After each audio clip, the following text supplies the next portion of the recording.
प्यार ने दस्तक दी। फिर चलने लगा जादू और फूट पड़ा दरिया। ख्वाबों के खजानों का पत्थर हो के शीशा हो, लकड़ी हो के कपड़ा हो, धातु हो कि नगीना हो, धागा हो या मिट्टी हो,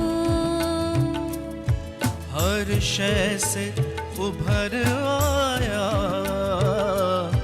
जीवन का नया चेहरा।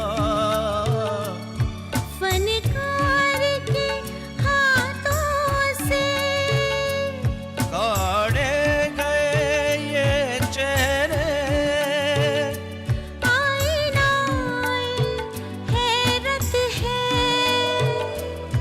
तहरीरे शिफाकत है, अनमोल विरासत है, अनमोल विरासत है।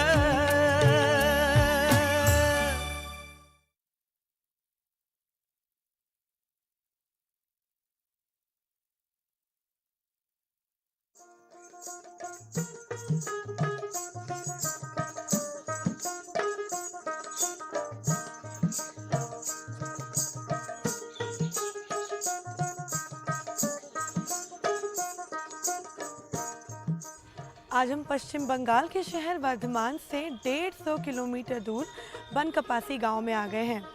इस गांव के हर घर में फनकार अपने हाथों के हुनर से अपने ख्वाबों के नमूनों को शोलापित में बुनता है।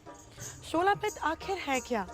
ये एक जंगली पौधा है जिसके अंदरूनी नर्म मुलायम सफ़ेद हिस्से को तमाम तरह की आराइशी चीज़ें बनाने में इस्तेमाल किया जाता है। तो चलिए आइए इसके बारे में और भी जानते हैं। शोला मगरबी बंगाल, तमिलनाडु, असम और कर्नाटक के पानी से भरे दलदली इलाकों में उगने वाला जंगली पौधा है।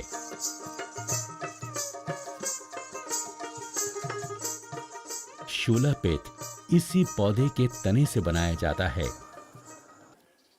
ज्येष्ठ महीने से लेकर बारिश शुरू होने तक धीरे धीरे उस जगह पर पानी भर जाता है और वहीं पे ये शोला बढ़ना शुरू होता है और भाद्र महीने से लेके आश्विन महीने के अंदर काट लेना होता है। और शोला जितना पानी के अंदर डूबा होता है उतना ही काम का होता है। मुझे ऐसा लगता है कि आज मैं थोड़ी ज्यादा खूबसूरत लग रही हूँ। मेरे बालों की खूबसूरती में चार चांद लगा रही आखिर ये चीज है क्या? मुझे खबर है कि आपको इसका जवाब मालूम है। इसका सबब मेरे इस गजरे से है और ये गजरा बना है शोलापित से। आज हम शोलापित के हुनर को जानेंगे और इसकी बारीकियों को समझने के लिए आशीष मालाकार से रूबरू होंगे।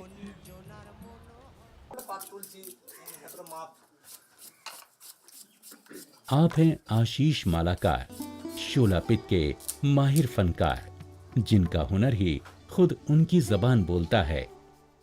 मेरा नाम आशीष मालाकार है और मेरे वालिद का नाम आदिल मालाकार है। मैं मंगलकोट का रहने वाला हूँ। मेरे सभी घर वाले शोला का ही काम करते हैं। मेरे दादाजी और दादी जी ने इस काम की शुरुआत की थी।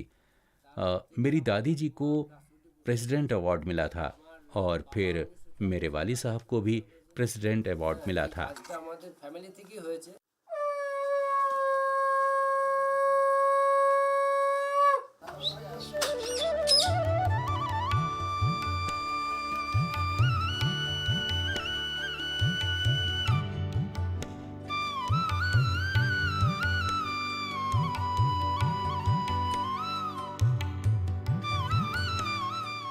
बहुत खूब आशीष जी, बहुत खूब। बहुत कमाल का काम है आपका।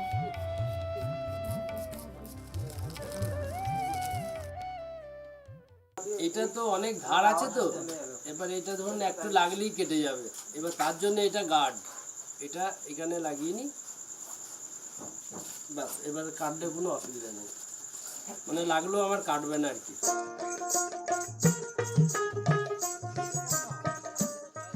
शोला पित के पौधे के तने के कई टुकड़े किए जाते हैं और उनकी ऊपरी भूरी परत छील दी जाती है, जिससे सिर्फ अंदरूनी हिस्सा ही बचा रहता है।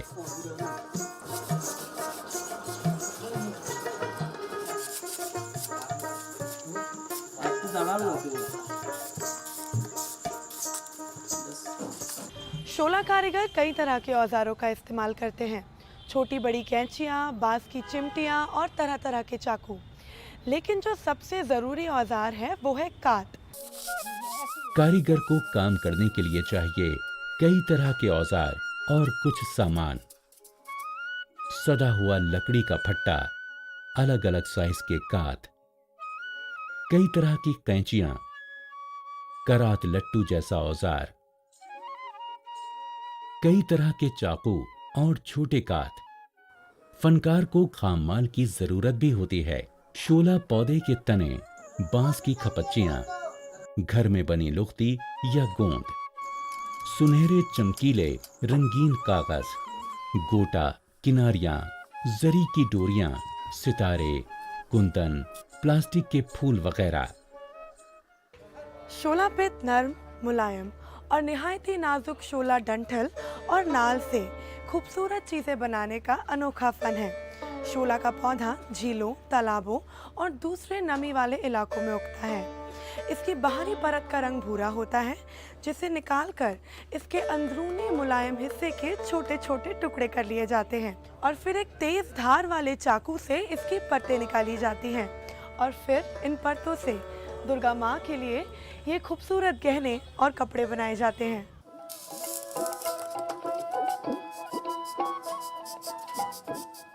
इस नर्म और दूध जैसे सफेद और स्पंजी हिस्से को निकालने के लिए बाहरी परत को उतारने में बड़ी महारत दरकार होती है।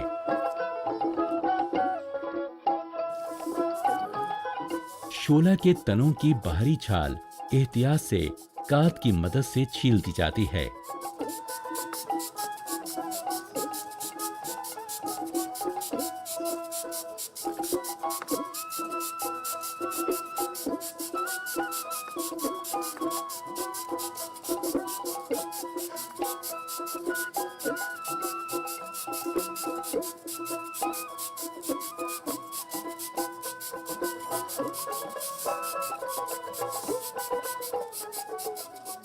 तने के सफेद गूदे को कई परतों में काटकर शीट्स बना ली जाती हैं।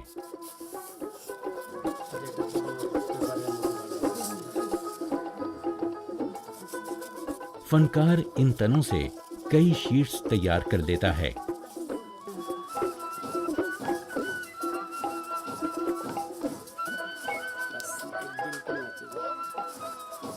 अलग अलग शीट्स एक दूसरे में लपेट ली जाती हैं और फनकार काम करने के लिए इस अमल में शोला के कई रोल्स तैयार कर लेता है। शोला की शीट्स फनकार का खास खाम माल होता है, जिससे वो कई तरह की मसनूआत तैयार करता है।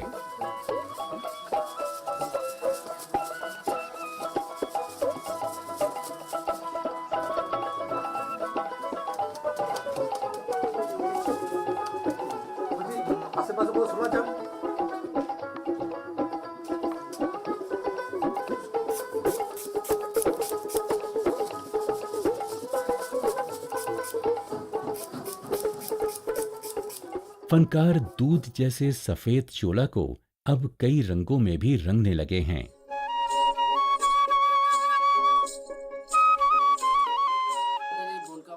हमारा देहात शोला के काम की एक बहुत बड़ी सनत बन चुका है। हमारे देहात के लोग अब माशी तौर पर तरक्की कर गए हैं और इस देहात के लोग काम के लिए दिल्ली, मुंबई, चेन्नई सभी जगह जा रहे हैं।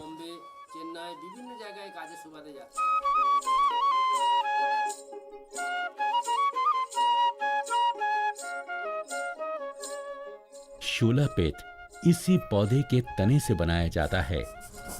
तने के मटियाले रंग के बाहरी हिस्से के अंदर एक सफेद और नर्म हिस्सा होता है। এই কভারটা ছাড়ানো হলো। इसका अंदरूनी हिस्सा हल्का, सुराखदार और मुलायम होता है,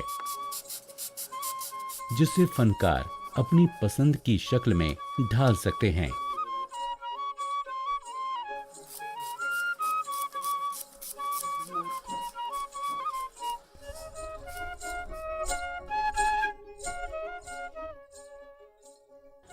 शोलापित फन की तारीख बहुत पुरानी है। 11वीं सदी से ही जगन्नाथपुरी के मंदिरों में देवी देवताओं की मूर्तियों को इन जेवरों से सजाने संवारने का रिवाज चला आ रहा है। इस फन के तारीखी सबूत हमें पश्चिम बंगाल, असम, कर्नाटक और तमिलनाडु में देखने के लिए मिलते हैं।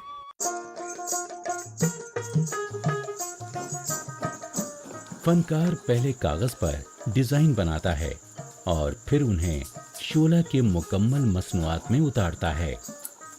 फनकार कई तरह के नमूने कागज में काटता है।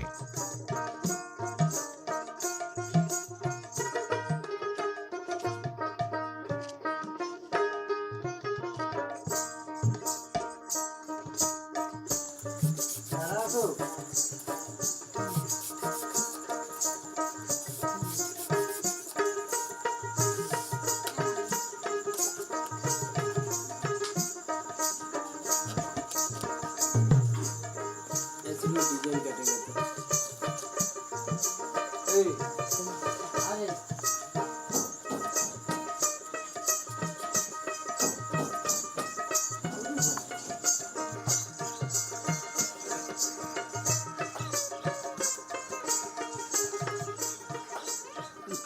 कारीगर सबसे पहले कई तरह के डिजाइन्स बनाता है, जैसे तरह तरह के फूल, पत्तियां और अलग तरह की बीडिंग्स यानी पट्टियां, ज्योमेट्रिकल डिजाइन्स।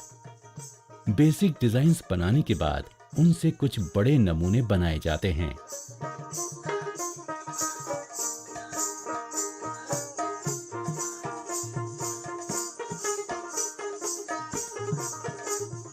मुकम्मल नमूने के छोटे बड़े तैयार अज्जा को दुर्गा माँ और कई देवी देवताओं के मलबूसात और जेवर के अलग अलग हिस्सों पर सजाया जाता है। यहाँ हम इन डिजाइनों को तैयार कर रहे हैं। यहाँ इनको फेविकोल या मैदे के गोंद से चिपकाया जाता है।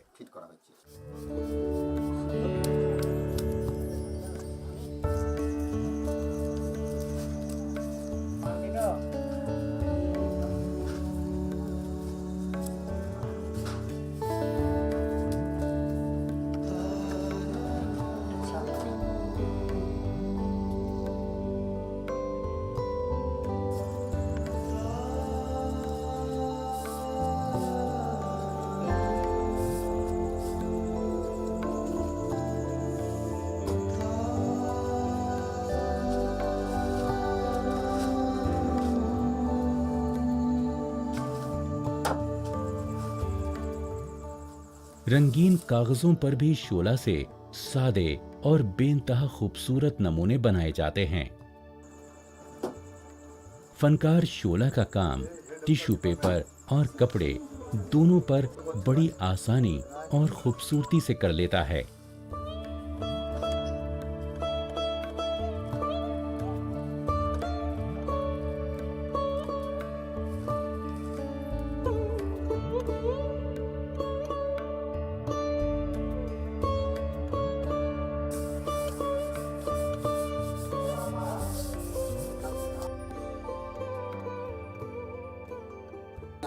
मैं ट्रेनिंग मास्टर हूँ। मैं मुख्तलिफ जगह पे सरकार की तरफ से ट्रेनिंग देता हूँ और बाहर भी काफ़ी प्रोग्राम करता रहता हूँ।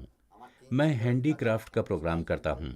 मेरे घर वाले, मेरे बेटे और मेरी बहुएं भी यही काम करती हैं। मेरे शागिर्द भी यही काम करते हैं और यही मेरी रोजी रोटी है। पौधे के अंदरूनी मुलायम हिस्से को इस खूबसूरत शक्ल में तब्दील करने वाले फनकारों को मालाकार कहते हैं, क्योंकि जब इस फन की शुरुआत हुई तब शुरुआती दौर में इसकी सिर्फ मालाएं और हार बनाई जाती थी। कदीम ज़माने से ही देवी देवताओं की मूर्तियों को सजाने के लिए इस फन का इस्तेमाल किया जाता है।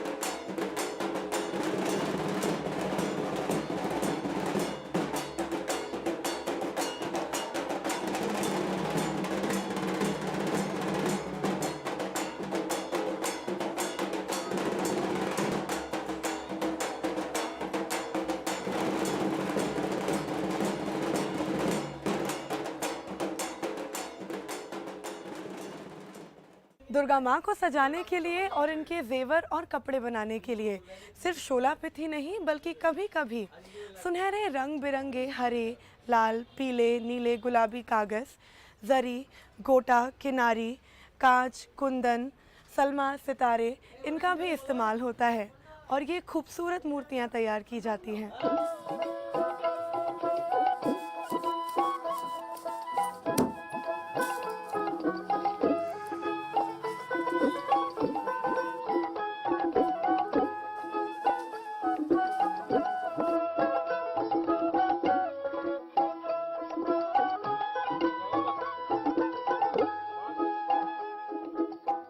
टीन के फॉइल तरह तरह की अशकाल में काटकर पित्त के टुकड़ों में चिपका दिया जाता है।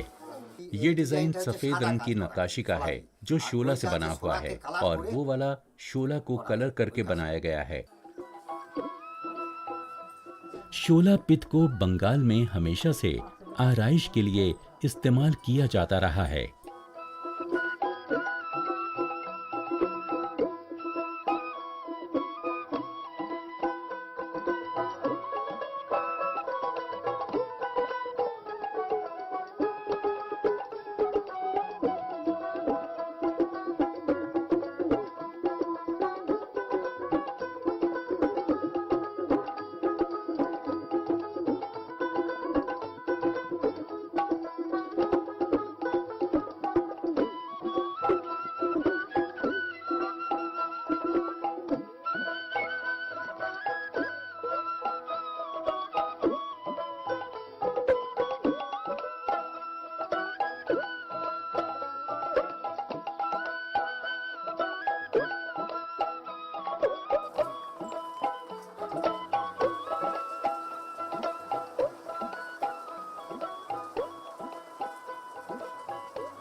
शोला पित का काम सिर्फ इस गांव के मर्द ही नहीं बल्कि औरतें और बच्चे भी उतनी ही नज़ाकत और बारीकी से करते हैं।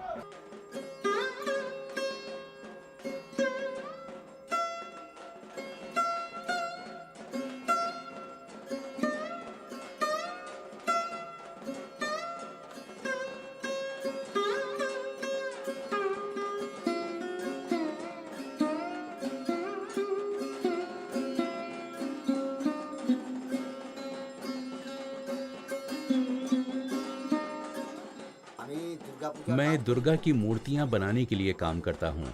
हर तरह की मूर्तियां बनाता हूं। खास तौर पर शोला से मूर्ति बनाता हूं और वो मूर्ति बैरूनी ममालिक में भी भेजी जाती हैं और मेलों में बिकती हैं। दस्तकारी नुमाइशों में भी मैं भेजता हूं। हर साल मेले में हम ये काम करते हैं।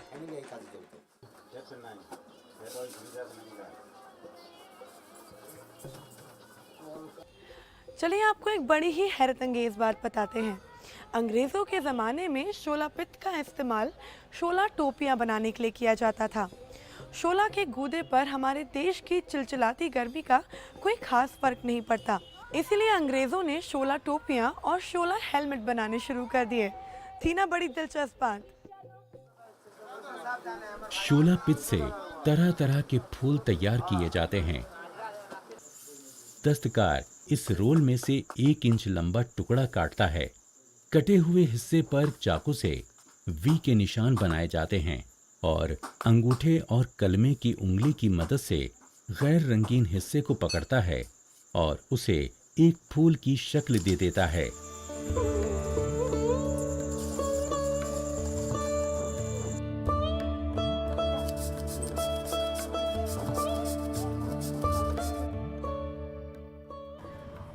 शोला से कई किस्म के फूलों के नमूने बनाए जाते हैं। गुलाब, चंपा, मोतिया, चमेली और ये फूल कभी कभी असली रंगीन फूलों से भी ज़्यादा पाक साफ लगते हैं।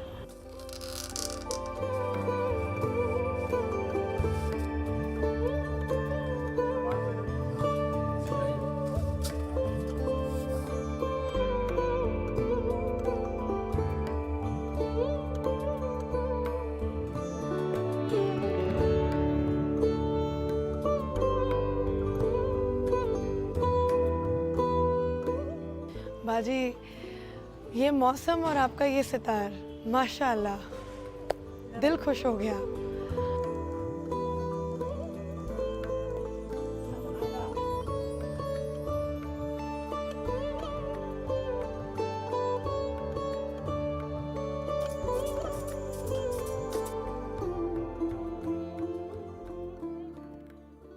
আজকে শুধু আমরা দেবদেবীর মূর্তি নয়, हम सिर्फ देवी देवताओं की मूर्तियां ही नहीं बनाते, हम दिल्ली का red fort, Qutub Minar, India gate, greater Noida, Taj Mahal, Calcutta का विक्टोरिया मेमोरियल, मक्का मदीना, हर चीज शोला से तैयार करते हैं। মক্কা মদিনা সবকিছু আমরা এই সোলার উপর দিয়ে বানাই।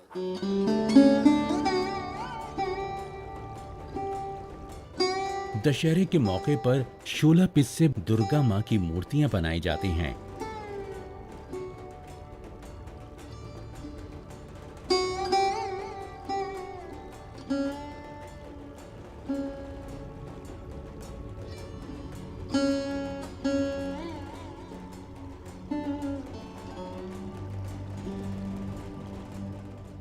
फनकारों ने अपने हाथों से जो हसीन शोलापित के गहने बनाए, उनसे देवी माँ की मूर्ति को दुर्गा पूजा के लिए सजाया जा रहा है। पित फनकारों का कमाल बड़ी बड़ी मूर्तियों को सजाने में जाहिर होता है।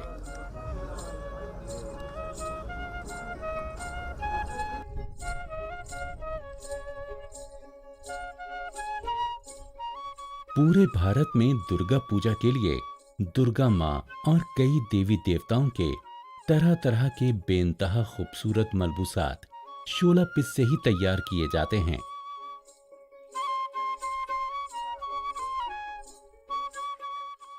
इन पाक मलबूसात का हुस्न देखते ही बनता है। देवी देवताओं के श्रृंगार के लिए सिर, माथे, गले, बाजुओं और हाथों की सजावट शोला पिच से तैयार जेवरात से ही की जाती है।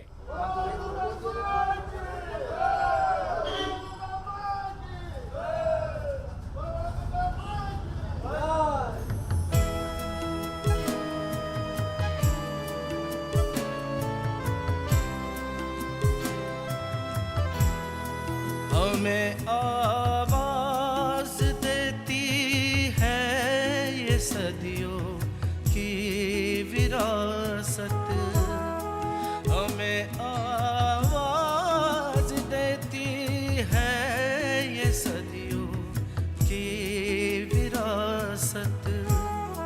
हमें महफूज रखो, हमें जिंदा रखो यारो, के हम हैं हुनर हिंदुस्तान के। अनमोल विरासत, अनमोल विरासत, हमें आवाज देते हैं ये सदियों की। दुर्गा देवी का मुकुट बहुत बड़ा और बहुत आराइशी होता है। आवाज देती है ये सदियों की विरासत, हमें महफूज रखो, हमें जिंदा।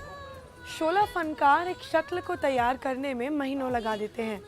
इस काम में बड़ी मेहनत और मंसूबाबादी है और इसे इतनी नज़ाकत और इतनी नफासत के साथ किया जाता है कि कभी कभी इस बात का यकीन करना बहुत मुश्किल हो जाता है कि ये हुस्न जमाल इंसानी हाथों ने जंगली पौधे के एक मामूली गूदे से तैयार किया है। ये काम हम लोग 4 साल से कर रहे हैं। इस बार हमारे पास 25 दुर्गा प्रतिमाएं हैं और 25 हम लोग पहले डिलीवर कर चुके हैं। दुर्गा पूजा के समय हम जो भी कुछ करते हैं उससे परिवार में आर्थिक मदद जरूर हो जाती है।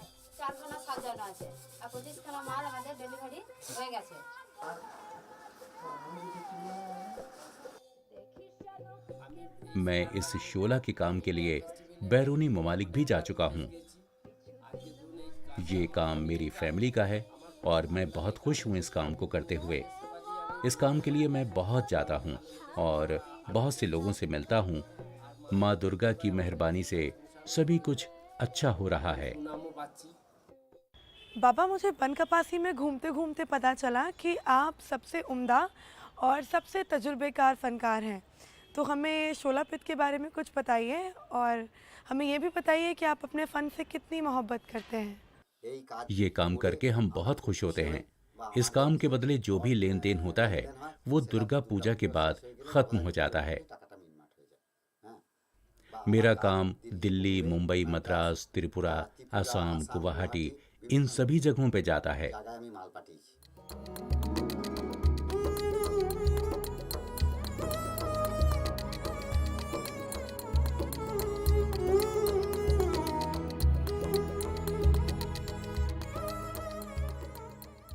तो अब ये बात वाज़ेह हो चुकी है कि अपने मखसूस मजहबी अकीदे और उसूस की बदौलत शोला पित आज भी एक जिंदा फ़न के तौर पर कायम है और इन कारीगरों का हुनर, इनका तजुर्बा और इनका इल्म ही आज ने गैर मजहबी चीज़ें तैयार करने में मदद कर रहा है। तो अब ये फ़नकार गैर मजहबी आराइशी चीज़ें बना रहे हैं जो कि काफ़ी मकबूल भी हो रही हैं। तो बनकपासी में हमारा आज का सफ़र ख़त्म होता है। हम अब मिलेंगे किसी दूसरे शहर में किसी नए फ़न के साथ। तब तक के लिए खुदा हाफिज़।